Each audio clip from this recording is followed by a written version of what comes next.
And good morning. It is 21 minutes after 7 o'clock. Joining us in studio this morning from the Walker Aviation Museum. I guess Robert said, I'm taking the morning off and said, I'm sleeping in. And he said, Ted, you're up. So joining us with the Walker Aviation Museum this morning, Ted Smith with us. Morning, Ted. How you doing today? Good morning, sir. Before you say anything, I want to tell you how I feel about your radio show. Well, thank you. Right now, Bob Sherman's cringing out there. Oh, no, he's off script. You know, I better watch what I'm thinking. But the fact is that you have a show that people can listen to with their kids in the car on their way to school and not have to explain innuendos that they hear on the radio and all sorts of things like that. It's a family show.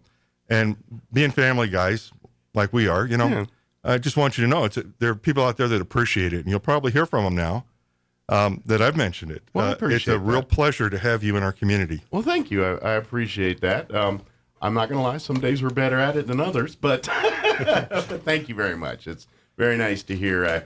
I'm not going to lie. Most of the time people talk to us. I mean, you get people that like us, and I'm not going to sit here and say that, but most of the time people only reach out if they're mad at us for some reason. So thank you. That's kind of nice. Yeah, don't let it go to your head. Yeah. For folks that aren't familiar, the Walker Aviation Museum is it's really a gem here in Roswell, but it celebrates a history that I think a lot of people that have lived it their whole lives don't realize are part of this community, this local culture, and the role that this community served during the World War II era and the Cold War era. It's pretty impressive in some of the things that's been done. I mean, I know Robert and I say this every time we talk about bomber crews in World War II, and it's hard to fathom, but you think of all those bombers that were flying, those B-17s, and that were flying over Europe and over Asia during World War II. And a large percentage of those young men in those aircraft spent time training here in Roswell, New Mexico. And to me, that every time I think of that, wrap my head around it, I'm just like, man, because you watch any World War, Memphis Belle, any of those, and just see a sea of B-17s flying, and every one of those, you know, and you think, man, all those kids spent probably time in Roswell at some point. So it's just I think about that every time. So, and that's just the tip of the iceberg when it comes to Walker Aviation Museum history in Walker Air Force Base. So we like to bring Ted and Robert on to kind of remind folks that we have this amazing treasure here in Roswell, New Mexico. So if you've never been, I'm hoping by the end of our talk here, you're like, you know, maybe I ought to plan a visit down to the museum here and see stuff. So, but I mean, fill in any gaps I'm missing here, Ted. That's, you know, it really is a gem we have here. I know you're a little biased because you're a volunteer there, but it really is a gem. Oh, it's huge, and like you said about the folks who flew, words can't describe the horrors that those young people went through flying those combat missions. Yeah. I did 30 years in the military, and my father did 20 in the Air Force. And I had my mother's Dutch, and when she was 4 years old, her family home was bombed flat in a bombing raid with her mother and two sisters inside. Oh, wow. She and her father were out in town in a public bomb shelter, and when they got home, there was nothing left of the house but the front wall. Oh, wow. And so they're out in the street crying. She's 4. To this day, she has the worst PTSD of anybody I know. And a miracle occurred. The body recovery guys went in and found her mom and sisters alive in that tiny little cellar. Holy cow. Unscratched. That's an advertisement for that bomb shelter, that's for sure. Yeah. Yeah. But the whole thing is the war was horrors. And yes, when you go to graveyards, the military cemeteries in Europe for the thousands of troops who weren't brought home to be buried, you see one of those in that movie, Saving Private Ryan. Yes. You'll see youngsters from your hometown They're listed by state and everything, and so very many of them are aircrew. It's shocking. Yeah. In 1940, the president called for 50,000 aircraft to be produced, and in 42 he wanted 60,000, and 43 he wanted 125,000, and 14,000 of the pilots that flew those things went through Roswell Army Airfield. Wow. It was a big deal. And speaking of that World War II, the flying crews and all that, one of the other missions at Roswell was the glider crews as well, teaching and for those that aren't familiar with the gliders, first off, I don't know whose idea it was for gliders, but I'm thinking they should demote that guy. But anyway. An airplane without a motor? Yeah. And what so could go wrong? Yeah. On for example, like D-Day invasion, while they're storming the beaches, there's guys in gliders just basically gliding behind enemy lines and getting shot down in flak, and they have no self-defense. They limit an engine to try to land this sucker. You're at the mercy of gravity at this point. And but anyway, a lot of that was done here at Walker too. So yeah, we trained 1,000 guys for the glider replacement pool. That was a big deal. Yeah, that's risky. I like the idea of having engines. I'm sorry, I'm that way. There's a reason we still don't use horses and things. We've modernized to more modern advances here. But when we talk about this, and you kind of mentioned, your family and history there, and talking about the PTSD they go through from those bombings and things, and think about that. We, back obviously during World War II, PTSD was. What are you talking about? There's, suck it up, let's deal with it. Yeah. There was no PTSD, and that's something that's come in more modern times. But think about that. During a world war, you have generations of people that went through probably major PTSD, and we just chalked it up as, when you hear things like the greatest generation, this is why we say that. Because all the problems you have in your world today, they were dealing it tenfold and didn't have resources to kind of, mentally deal with those kinds of things. There was a lot of alcoholism and suicide behind the scenes that people don't know about. A lot of guys preferred night jobs where they didn't have to deal with a lot of noise and people. But it's all part of the program. You're a military guy, I am. Mm-hmm. Something we know is that when we signed the contract, I know it sounds a little corny, but the fact is, we opened a vein and signed it with our blood, and we offered that blood to our fellow citizens. If it goes, it goes. It's why we respect the veteran. Yes, they are willing to do things that others are not, and for that we show that respect. That's just how it works. Yeah, the World War II guys had to suffer for a long time, but as professionals, you and I know that. Bad dreams and all that's part of the job. Mm-hmm. And the fact is that, we sure don't want American children to know what children in Baghdad know. Right. We would much rather, as the grown-ups, go over there and handle business.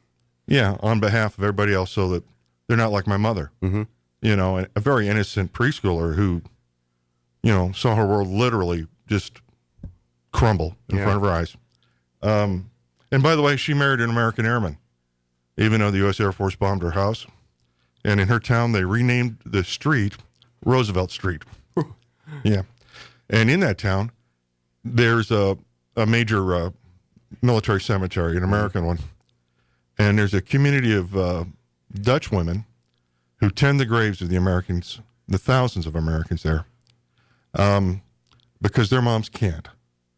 That's how much we are appreciated overseas. Wow. And people just don't get that.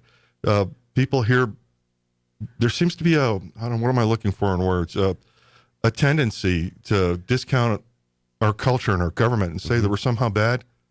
Go to Maastricht, Netherlands, and you'll hear a different story. They know the names of and the biographies of every U.S. soldier who was killed fighting to liberate their town. And every year on the 29th of September, they celebrate Liberation Day. They're so thankful. It's one of those things. It's you don't. I think it's a perspective thing, because let's face it, we as Americans, and in some way, shape, or form, have done our jobs as far as making a country that people can live and not have worries all the time, like other countries worry. Don't get me wrong and say we're paved with gold and sunshine and rainbows, but we live in a country where you don't have to fear. Well, you didn't have to fear for what you're saying or what you want to do without someone, in a government official form denying you or physically preventing you from doing something. Right. And until you've had to experience that, you may not realize how good you have it. And these people in Europe, obviously, especially during World War II, they're dealing with German and Nazi, regime, the Italians, the Axis. Right. They're dealing with that stuff, and they know it. They've seen it. They've lived it firsthand. Don't forget, a generation before, they're doing the exact same thing in World War I, fighting and doing this. This is Europe knows. They do. Political swings this way and that way, and people in this country don't experience. I mean, yeah, we got some unique times now, but for generations of people don't understand that. 1865 is the last time an American family had to make the kinds of decisions that my Dutch grandfather and grandmother had to make. Yes. And so that is why this country's great. That is why when people like Ted's talking about here, people that 3, 4, 6 generations after World War II take on the duty, or in their eyes, the duty of maintaining graves, showing respect to people. Let's face it, most of the people, they weren't even on the earth when these people were there. And now they're still doing it because they understand what took place there and realize that, you know what, we probably wouldn't be here doing what we're doing if these people didn't make the ultimate sacrifice. Oh, certainly. Over 100,000 Dutch children starved to death because the German occupiers took their food, took their shoes, their clothes, all of that. Mom's generation in Holland is called the nervous generation. And that pretty much sums it up. Because it's just that you got to keep, pardon a more modern term, but you got to keep your head on a swivel. And when you're expecting to open a door and there's a booby trap or you get punch drunk that way, and that's what happens. So, yeah. And unfortunately, that's the standard around the world in very, very many places. And the fact that American children can go to school and not go through these horrors. Absolutely. I'll tell you this, a lot of the public, well, most of the public doesn't know that when we take our oath of allegiance to join the service, it's not to the United States. It's not to the president. It's not even to the people of the United States. Yeah. It's to the Constitution. And the theory is this: the military stays out of politics. We guarantee the process. We're supposed to anyway. By staying out of it, right? Yeah. When in countries where the Marine Corps selects your president, those countries are never free again. When you suspend your Constitution, even one time, you lose freedom forever. Sure. And our founding fathers knew that this could not possibly be a perfect government. There's no such thing. It's not possible. There are people involved. But they set it up so that we would take turns being in charge, that we would fight our fights in a voting booth instead of up and down the street with weapons. Absolutely. And guess what? So long as the last one who was elected, whether he's the dog catcher or the president, was elected through the constitutional process, and so long as the next one is, everything's fine. Yep. It's just the way it was planned. Yep. So that we could take turns being in charge without having to have violence. Yep. Whenever you wonder about that, folks, that's why America's great.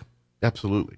Because you get to do that, say. And let's be honest here, when we talk back about military and things like that, and as Ted was saying, when you raise your hand to swear yourself into the United States military, you're defending that Constitution, not the United States of America, as you're saying here, but what it represents. And this is why it's so important, because as Ted said, times change. People's desires, wants, those will shift a little bit as time happens. But that Constitution is designed to flow with that. So as people's desires and wants change, that Constitution also keeps up with that, but in a way to protect, not in a way to restrict, to prevent. When we talk, the constitutional amendments and things, that's the very reason for that. Yeah, we can amend it at any time. That's exactly as needed, but you got to do it. And that's, but anyway, but this is what makes this country great, because you can't go to any of these other countries in the world, and even what we quote our allies, our partners, Australia, England. They have some forms, but it's not like here that that you don't still enjoy those freedoms in those countries. Now, it's not like China or Russia where it's more restrictive, but it's still, there's protections you have here that you don't have in England or Australia or things like that, and that's the difference. It's okay to say God bless America. Yeah, it is a-okay. Yeah. I want to tell you a couple of things real fast about what the museum's doing in the community. Yeah, we probably should. I know we get before we set up a recruiting office. Knowing Ted and I know me, we're both easy to get off topic. I'm just saying. Yeah, and I want to close up with the actual, honest to goodness, real reason the base closed. Good deal. Because most of us think it's like most reasons a good base close, you think, oh, they're trying to save a buck here, kind of thing. So yeah, I've heard all sorts of things. Yeah. Politics and all that, and it's not the case. But at any rate, I'll tell you, the men like Bob Donnell and Bob Sherman. These guys are the backbone of the museum, and with people like these two, we probably wouldn't have a museum, to be honest. So well, very much these men are heroes to me. I'm a historian. I set up a historical holding when I was in the armed forces, and that was just really neat. I'm the gifted amateur guy. I don't have a PhD in history, and I met these fellows, and I went straight to work on history, and I saw them doing something else in the community. First off, these are people who grew up around the base as kids, went on to their careers, and came home, and wanted to help protect the legacies of their fathers and those folks. Absolutely. And there's a lot of memento material there. But also, they're running a STEM program without that name. They just understand that people need to have technology careers. So they bring in a lot of folks from high school and middle school and Job Corps on field trips, show them some STEM videos, and let them fly the simulators. We have 2 actual pilot simulators in the museum, and not games, right? Actual simulators that you can log. And the idea is to generate an interest in working in the aviation industry. Absolutely. Now, I'll tell you that our airport, what is it, RIAC, is the factory for our town. It's huge. It's a big employer. Absolutely. And the way to get a good paying job there is to get an A&P certificate from the FAA. It's an airframe and power plant ticket. That's a valuable piece of paper in your hand once you achieve that. I just from my time in the military, and matter of fact, I'm not gonna lie, if I wasn't trying to pursue radio careers and stuff, I might have probably went on and got my A&P license and then the nationwide average for starting with an A&P certificate is about $65,000 a year. Yeah, that's not bad compared to changing tires in town, right? And the trick is you can just graduate high school, go down to the Eastern New Mexico University on the old air base, take their A&P course, take your FAA test, and go to work in our town's factory. New Mexico will pay for it once you're out of high school. Some of the companies there will pay for it. It's awesome. You're wide open to work around the world or right here at home and have a good paying job. And these folks want the kids in our community to realize that there's a lot more to town. Sure. Expose them to these opportunities, and so hopefully they get kind of bit with the bug to want to pursue these careers and things. And what I love about, you were talking about the flight simulators earlier, when these kids come from Job Corps or Scouts or whatever organization they're coming in with, if they take that interest and they come, they can actually, you guys issue like a license or like a library card to the ones that want to pursue this more, and on their free time, their own time, when obviously they can't come at 2 a.m, but whenever the thing's open, they can come in, flash that card, and that tells the staff there that this kid's proficient, and they can go and work on their own time, work on their own hours, and as you said, this isn't a toy. This is actually logging for their training, the hours that they have to have in seat time and things like this. This goes towards that. So right, gas is expensive. Yeah, it's a lot easier. Virtual gas is a lot cheaper than actual gas. I'll tell you that I think that our airport's about to boom. There are 3 or 4 of the vendors out there that are becoming rated to certify aircraft for flight. Typically, our vendors are subcontractors. Okay. And we're on our way to being an actual air depot. It's just booming. And we're going to need the workforce. Yeah. Well, it's kind of, and let's actually, because we kind of got sidebarred again, but because I was going to mention, there's so many assets with that huge runway and all that, it really beckons here, but we never really did mention, we were talking about the base closure, and then we got sidetracked. Okay. Let's talk about that real reason why the base ended up being closed. It's kind of a unique, yeah. Well, it makes sense when you hear it, but the public wouldn't have thought much about it here. I use the Air Force's historical commands documents on this, so there's no speculation. Gotcha. It's the answer, right? It is the official researched answer here. Yeah. Our base met every criteria, for never being closed. It was just perfect. Immense good weather. Flying hours, unrestricted flying area. Then when the Cold War began, we're located far away from metropolitan areas, so major metropolitan areas. So I've noticed. Yeah. Well, the whole point is you don't want one in downtown Manhattan. Exactly. Well, less people. If there's an accident, less people get hurt. That's Roger. Yeah. Or, God forbid, the nuclear bomb. Yes. The Russians are expected to attack over the most direct route for them, and that's over the North Pole. So the bases in the south, the bomber bases, had more warning time to launch their aircraft. Okay. So that was a big deal. We had bases in the north, but they had fewer flying days, and the weather was much harder on their facilities. And if the Russians attacked and it happened to be in the middle of a blizzard, the base in Michigan might not be there for the game. Sorry, we can't show up to the war. We're snowed in. Yeah. And I grew up on air bases. You served on them. You get it. It can be like that. Absolutely. Everybody thinks that all the Air Force bases are on beaches, and it turns out that that's not the case. Not all of them. Yeah. And the other thing was they wanted bases that had room for future expansion in case there were additional missions. And in the 50s and 60s, the Air Force got a notion Department of Defense got a notion to start consolidating bomber bases, put twice as many aircraft on and all that. Okay. It used to be we would keep it down to 12 birds on a base, and then they went to 24.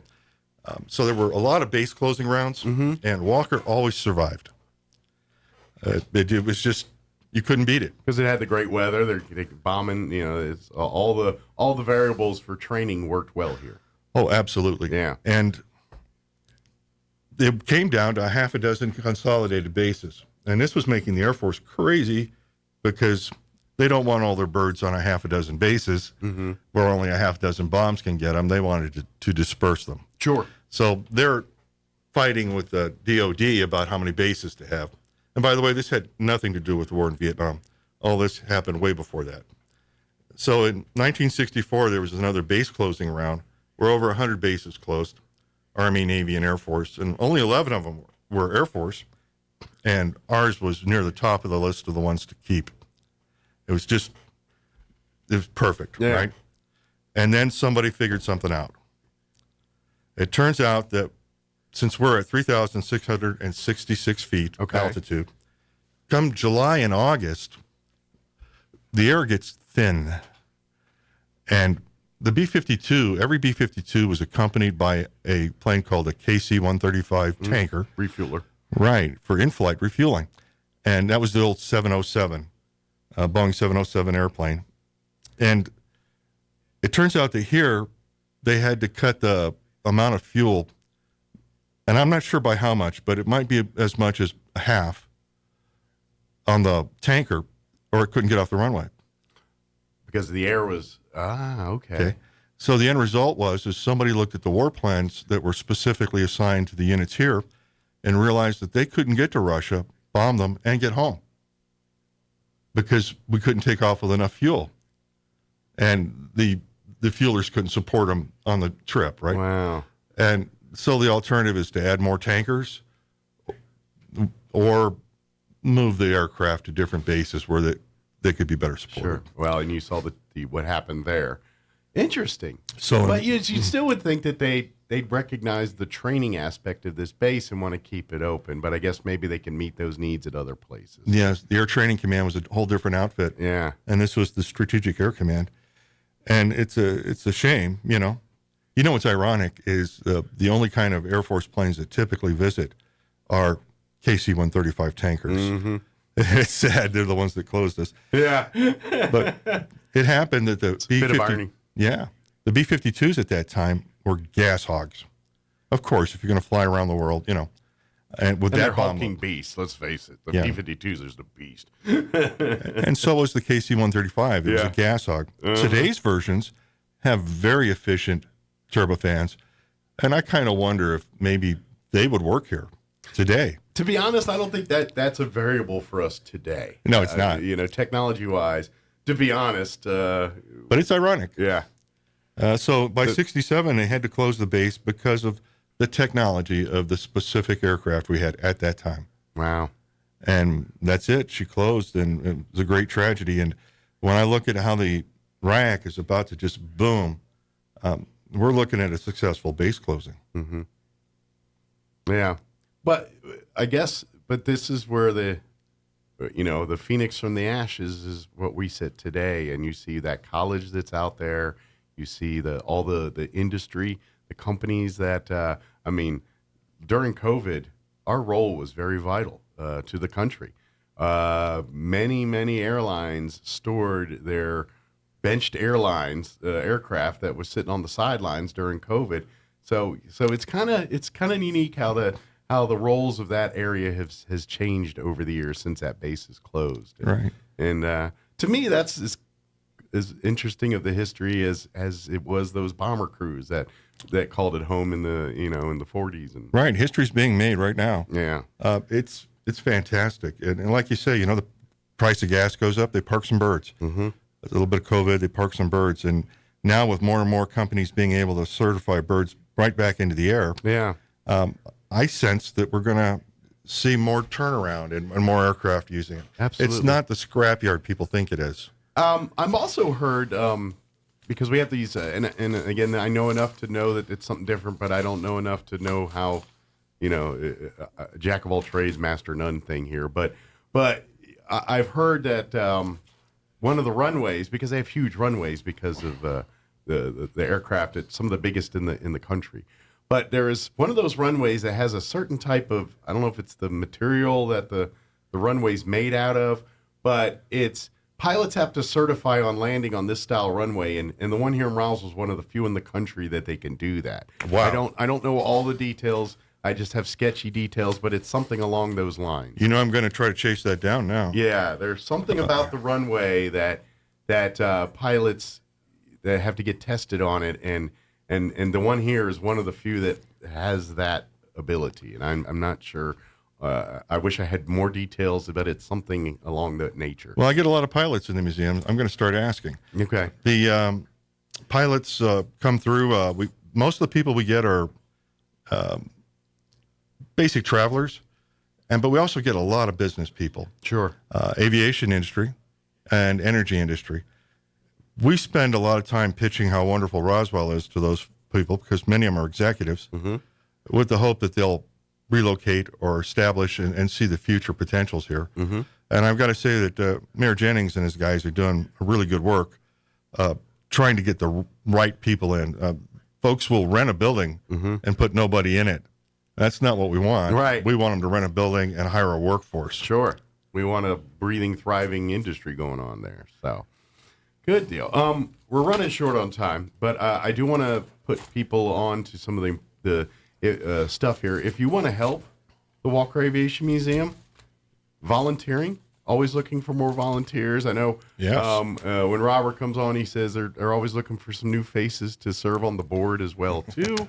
And, of course, between Bob and Ted and Robert, you know, they're the ones. The three of you are kind of working as the docents, keeping during flight times for folks to come and visit. They could probably use a couple more people that'd love to do that. So Robert and Ted get a day off every once in a while here, and Bob, but would love to do. You know, so please reach out. And then, of course, as Robert says, check go to AA.com and look at the flight schedule. And that's basically when the museum's open. So, whenever they got a flight, they usually have it open for folks to come and, try to catch the passengers and people coming in and out and do that. But come and visit, see the museum, see. The beautiful thing is now that because they've done some remodeling over the years there. And now when you walk in, it's right there, and you can't miss it. Before they had some walls and things, and if you weren't paying attention, you could slip by. But now, if you miss it, you were trying to miss it. Yeah, we have signs everywhere. Yeah. By the way, the Ham Jamboree is coming up at NIMI on the 15th. Yes. If you have a Cub Scout or Boy Scout troop that would like to participate in that, I'll give you some more information on that. Okay. It's an opportunity. Again, ham radio is kind of like a STEM thing. Absolutely. And this is exciting. It's the best of both worlds because when all else fails, there's ham. And, it's literally, how many times they lose people up in the mountains or things like that. And it's the ham guys are the only people communicating to get word to these folks. And they do a lot of that stuff. Ham is I'm not talking about the meat. It is delicious, but ham radio is very vital, even though in the world of radio technology, it's not exactly cutting edge. Well, see, and that's what we want children to find out about, by the way, is that a lot of the long haul that you do on ham is done over the internet. Yeah. You key the radio and your little handheld, and then you can talk to someone pedaling a 10-speed in England. Yeah. It's modern. It is. It's modern with an ancient. It's really the best of melding the early ages of radio with the modern ages of technology, and it's really. But anyway, please. The 15th is when they're doing that. Is it at NMMI? Right. Good I'll deal. get you more information. Okay. There's a scout troop too, by the way, an aviation-related scout troop. Okay. At the airport, sponsored by CAVU and the facility manager. Okay. We'll get you some more information about them too. Good deal. It's probably one of the in scouting they have activity-specific groups. They usually call them the explorer posts. Right. And so they'll have them for like law enforcement or aviation or farming and ranch and things like that. I remember back in Maryland when I grew up, they had a sailing one where it was guys that were doing sailing, and I was good at the knots, but not the sailing. It's the reason I went into the Air Force. But anyway. I understand. I can throw up really good in the Chesapeake Bay. That's right. Absolutely. Folks, if you have questions, information, I'd like to steer you to the Walker Air Force Base Museum's website. It is www.wafbmuseum.org. If you don't remember any of that, just Google Walker Air Force Base Museum, something like that. It'll pop right up. Also, the Walker Aviation Museum does have a Facebook page. Like and follow that. And I love that because you always get feel-good stories from time to time of some youth coming in the area or something like a lot of time Navy or someone will come and do some training here, and they'll come and bring kids out and let them see the refuelers and stuff like that. They got always cool stuff like that going on. You're not kidding. I had a couple of families in the last month that flew in simply because they had been stationed here in the 50s, and they wanted to come see where they were kids. That's just so neat. It is cool. I love it. And every once in a while, from time to time, you'll get celebrities coming through. I'll never forget. I'm not sure if you were in town here when that happened or not yet, but several years ago, David Copperfield come rolling through town, and he went to the Walker Aviation Museum because I think his dad served there, and he was looking for information about his father. Yeah, I'm not sure. I don't ask Robert. I think he was the one who was helping him do all that stuff. You know, John Denver was born there. Yes, and matter of fact, I want to say Robert knew the family or something. Like I think they were chewing the dirt the same time around Not here. surprised. You know, his real name is Dutchendorf. Yes. That doesn't roll off the tongue. I can see why he's John Denver, Dusendorf or Dutchendorf, whatever his name is. But yeah, it's a mouthful. But yeah, we're about out of time here. But WAFBmuseum.org. Anything we missed we want to get out there before we go? Not that I can really think of at the moment. Okay. I got tons of notes, and of course I left them. That's why we come every month. Just tell Robert I can handle it this month, or come together. That'd be quite a tag team duo. There we go. Awesome, Ted. Thank you very much. Appreciate it. Oh, thank you, sir. Thank you for the conversation. I love these. This is why I love when you guys come on, because I love sitting and telling stories and talking and telling people about life and history. I just love that. That's part of when I'm not cracking dumb jokes, I like talking about that stuff. So thank you. Appreciate it. And again, thank you for the work you're doing in our community. It means a lot as a parent. I'm glad. Thank you. I'm glad my dumb jokes make a difference every once in a while. It is 7:58. Let's